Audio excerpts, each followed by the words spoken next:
Gaming Bolt presents 15 things you need to know before you buy Spider-Man.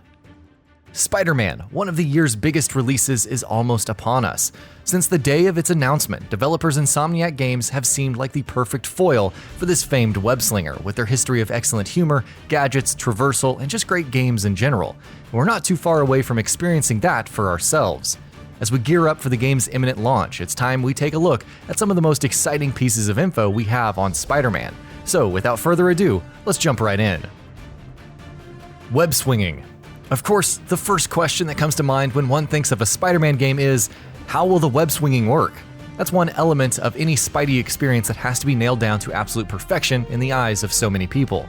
Insomniac have been spending a great deal of time on this particular aspect, and from what we've seen so far, it's looking like it'll turn out great.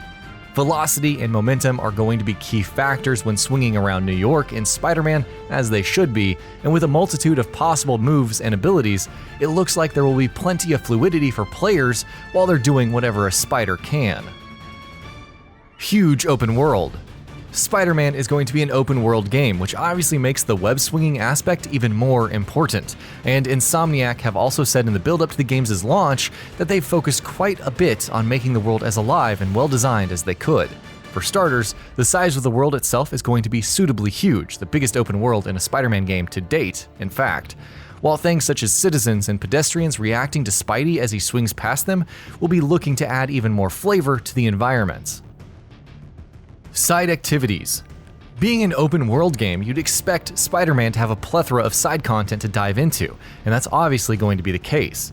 Robberies, car chases, and other such activities will see players attempting to stop criminals' exploits in the city, simply while they're just swinging around. While other side activities, such as looking for Peter's backpacks throughout the map, will also count towards the optional content. Meanwhile, there's also going to be a photo mode in the game, and given Peter Parker's history as a photographer, players can expect optional content focusing on that aspect as well. Contextualization. Contextualization seems to be incredibly important in video games these days, and it becomes even more important in video games of a vast open world nature. All of the side activities and ancillary experiences such games offer can seem at odds with the crux of the entire experience, but more and more, we see games trying to tie everything they're offering together with some sort of narrative or thematic thread, which it seems is what Spider-Man will be attempting to do as well. Pedestrians and citizens reacting to Spidey in various ways, such as requesting high fives and selfies, is something we've already spoken of, but we can imagine it'll go a long way towards doubling down on the fiction of the famous superhero, just as an example. Combat. While web swinging might be one of the most important things the developer needs to get right in their Spider-Man game, combat is probably right alongside it. At first glance, it'd be easy to think of Spider-Man's combat as just another clone of what we've seen in the Arkham games, but Insomniac seem to be developing around the very core fundamentals of Spidey as a character.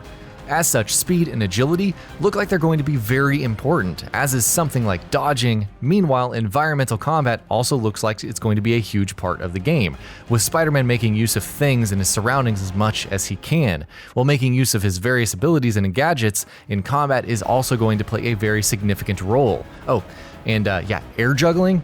Cannot wait to play around with air juggling. Stealth. But of course, stealth is also going to be a major part of this game. Spider-Man isn't a brawler after all, which is something that any fan of the property would tell you.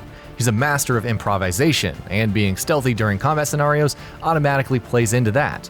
While the fact that Spidey is as averse to bullets in this game as Batman was in Arkham will also be a pretty big factor. Players will of course be able to use Spidey's own innate abilities while they're being stealthy in situations, but just like combat, other factors will also play a role, such as making use of environments or utilizing the vast array of gadgets at Spidey's disposal. Gadgets.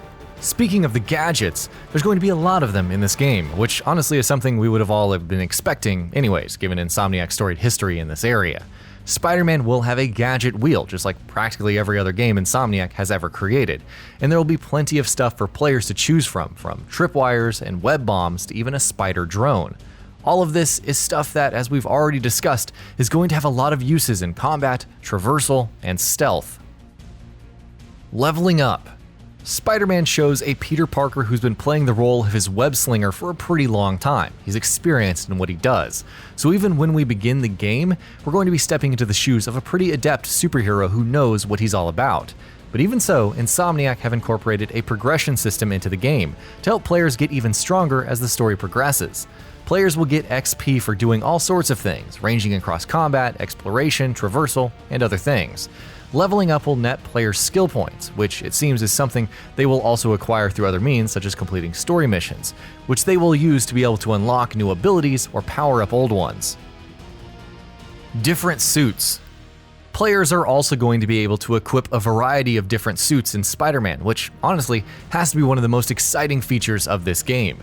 Several of them have already been confirmed, such as Spider-Punk and Iron Spider suits. Each suit, of course, is going to have a different look and also unique powers and abilities that players will be able to utilize. If, however, you don't like the look of a particular suit, or conversely, like the look of one suit so much that you want to stick with it throughout the entire game, Spider-Man will allow you to equip the powers of a different suit with the one you're currently wearing.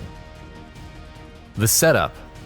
Rather than doing yet another Spidey origin story, Insomniac are instead going down a different route, and as such, in Spider-Man, Peter Parker has been doing the superhero gig for a while now. The beginning stages of the game show Spidey going up against Wilson Fisk, also known as Kingpin, and this will serve as the setup for the rest of the story. Interestingly enough though, Insomniac have also stressed quite a lot on the fact that this isn't just a Spider-Man story, it's a Peter Parker story as well, which brings us to our next point. Peter Parker. Peter Parker is going to be in the limelight quite a lot in Spider-Man. For starters, the developers have stated that he's going to be actively involved in the story quite a lot, so this isn't a game that focuses on just the vigilante side of things. More interestingly though, we're also going to be playing as Peter Parker quite a bit. How these sections will play, how they will intersect with the game's more action-oriented parts, and how frequently they will be is something we can't say for sure yet, but we're very curious to find out. The Rogues. Of course, the villain is probably one of the most important things in any superhero story, and Spider-Man is really going all out in that front. We've already spoken about Kingpin and how he's going to be involved in the story, while Mr. Negative, a lesser-known character from the Spidey universe, is also going to play a major role in the game. Other than these two, the likes of Rhino, Scorpion, Vulture, and Electro have also been confirmed, while others such as the Shocker will also be appearing in the game as well. Insomniac have stated that there are even more antagonists in the game that they haven't revealed yet. The E3 2018 trailer seemed to hint at a pretty important one, so that's something else to look forward to. Supporting characters. The game's also going to pull in characters from all corners of the Spidey universe to populate its supporting character cast. Mary Jane Watson is going to have a pretty important role in the game, and we'll get to her in just a little bit. Well, it's also been confirmed that Miles Morales will also be involved. Beyond that, Aunt May and J. Jonah Jameson are also going to be in the game, with the latter having an in-game podcast players can listen to. Meanwhile, Silver Sable has also been confirmed, and we know she has a history of an uneasy alliance with Spider-Man, so it'll be interesting to see how that plays out. Mary Jane. Mary Jane Watson is going to have a pretty big role to play in Spider-Man, but it's actually going to be a lot bigger than many might have been able to guess. How so? Well, she's going to be a playable character. Just how frequently will we be playing as her and what we will be doing as her is stuff Insomniac haven't really said much about, but it's certainly going to be interesting, to say the very least. PS4 Pro Enhanced. Of course, being a flagship Sony exclusive, you'd expect Spider-Man to leverage the added powers of the PS4 Pro as much as possible, and that's definitely going to be the case. While it's disappointing that the game won't be running at 60 frames per second on the Pro, which has been confirmed by Insomniac, players can look forward to the game looking a lot more beautiful and a lot crisper thanks to the support of high resolutions. And that about does it for this video. If you enjoyed what you watched and want to see more from Gaming Bolt, you can always hit that subscribe button and turn on the bell icon next to it. That way you will never miss any of our videos.